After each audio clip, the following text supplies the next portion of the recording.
Hey, honey, what you doing? Well, I'm just finishing up with this. We've been having problems with our water, and what would happen is we'd run the washing machine, and then we wouldn't have water. The pressure gauge would go all the way down to zero. And what I found was that my pressure regulator Ooh, switch, that's my finger. this is the old one, um, the contacts in this had gotten corroded. So we kept having to turn this thing on, turn it on, and it wouldn't stay going. We kept losing water pressure and this, that, and the other thing. Sometimes it would work, sometimes it wouldn't. So the system is kind of a regulated setup. This is my control system for all my water in the house. I have my filter. It sits over top of the laundry sink, my water heater. All of this is contained in one room, and it's separated from the electrical room by two doors. I have to close this door to open this door to get to my electrical panel. So if there was any kind of leaks or any type of issue, I wouldn't end up with water spraying on the electrical panel. Just kind of I wanted a design that would keep me out of trouble. Well, for the most part it has. Well, to replace this, the first thing I did was isolate everything. Now, I can shut it off here, which really doesn't have to. So I shut it off here, and then I shut it off here. This controls all the water throughout the house. It goes to the water heater, this is your cold and your hot, this is what's coming off the pump.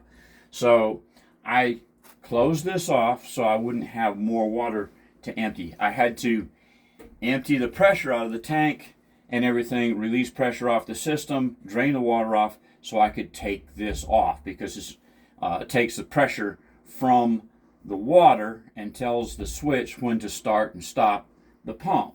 So I'd shut this off, drain it down, and get ready to take this off. Well, once I took this completely off, I decided I should set the pressure in my tank.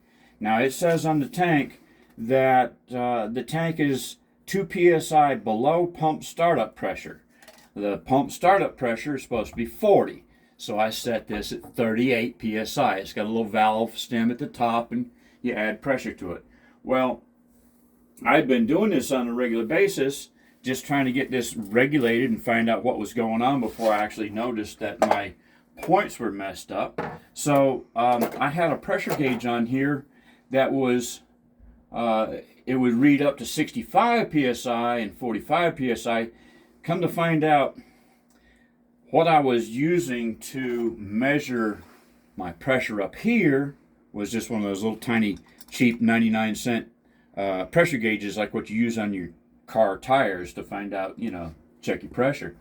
And this pressure gauge that I had on here didn't seem to be working right. I had another pressure gauge upstairs where I charged the system for the inspector to see that it would hold pressure. So I have a pressure gauge upstairs, and the two weren't the same. This one was showing less than what the one was upstairs. So I decided I would buy two pressure gauges from the same manufacturer at the same time and use those to regulate. So I made this up just out of components using pressure gauge just like what I put here. I put a new pressure gauge here. I checked this. I got that at 38. Put this new switch on. Now this switch is set up the same as that. It's just this has a way you can turn it off and on. What was happening after I had this, I had to get my pressure switch oriented to be calibrated properly. So This one here, the larger spring, what it does is it changes the 40 to 60 range. You can get it higher or lower, but you still have that 20 psi differential in there. So if you adjust this clockwise, it raises the pressure up. So what I did is I tightened this and adjusted it to where my startup pressure was 40. Now I did that, got it at 40. I ran everything, had a, you're going to shut the power off anytime you work on any of this stuff anyways. You do safety stuff. Once I got that at 40 for my shut off, then I had to see, for my startup, 40 is where the pump starts up. Then I had to adjust where it stopped at. So now I've got 40 starting, everything's good, and it comes up to 62, 63. So this screw, you tighten it, it raises the pressure, you loosen it or counterclockwise, and it lowers the pressure. So once I had my 40, then all I had to do was get my shut off right. So adjusted that a little bit, everything's good. We washed clothes, we turned the water back on, everything seemed to be doing okay. So far, everything has worked the way we need it to, but we haven't readjusted the washing machine. The washing machine, when it fills up with water, it takes such a volume of water. It's outrageous how fast it uses water.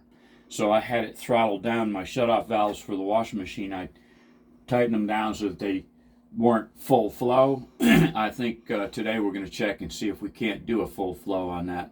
But the pump, the time for the recovery, when you get to 40 psi and it starts back up, everything I saw on the internet said that between 3 and 5 minutes is a normal recovery time, as long as it's not pulling water. If you don't have any water on the rest of the house, it'll take between 3 and 5 minutes for everything to recover. And it's doing that. So I believe everything's working right. I think our biggest problem with this system was that my points on this were corroded, and I inspected that, and yeah, they're burned up pretty bad. So every time I did something with that, it would spark, arc. Now it'll do that normally with any of your switches, but when you pull this cover off to inspect it, you should see clean copper contacts. And that's the new one. And you can see up in there, those are nice and shiny and clean, and that's where they should stay.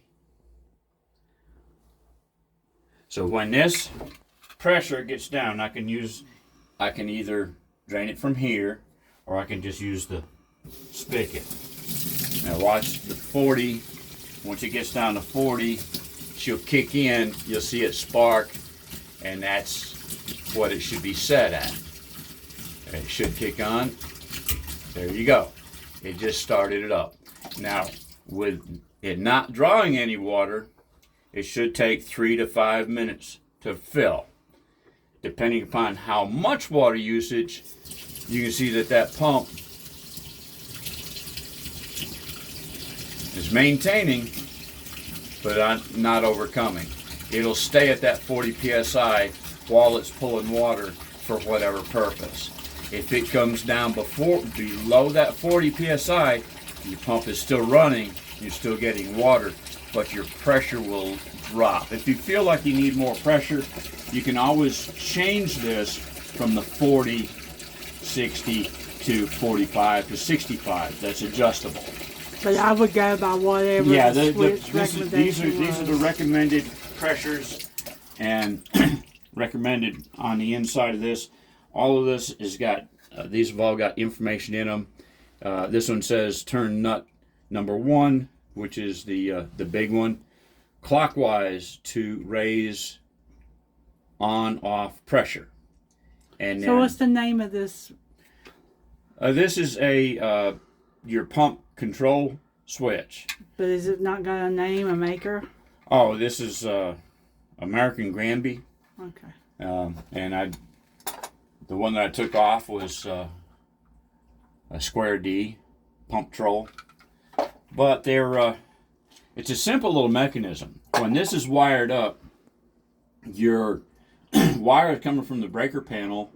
This is 240 or 220, whichever you want to call it. 240 actually. You got one wire coming in here that's 120, and the other wire that's coming in is 120.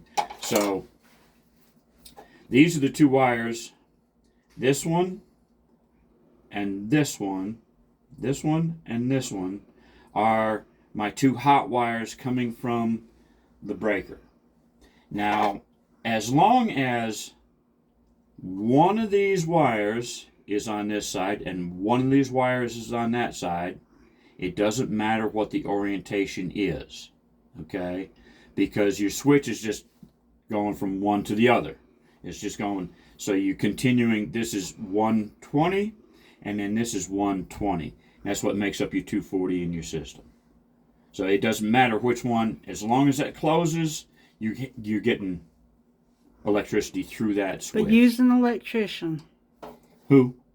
The people out there listening. Yeah, I'm hoping that people, you don't really want to mess with this stuff. Electricity, when you're messing with this system, changing things out or doing whatever, it just shut off at 60. So everything is regulated, everything is set right, and our pressure in that tank should be 38. And yeah, everything's been working since I've changed this.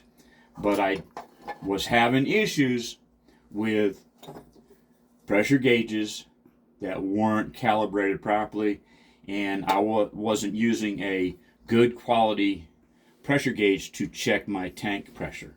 Because, it specifically says 2 psi, so you got to have something that can read that. Well, we'll keep y'all up to date on how the well and the tank is doing and how everything's going, making sure it works and everything. But I think this fixed the problem, and I don't think we'll have any more problems. So y'all have a blessed day, and we'll talk to you later. Say bye.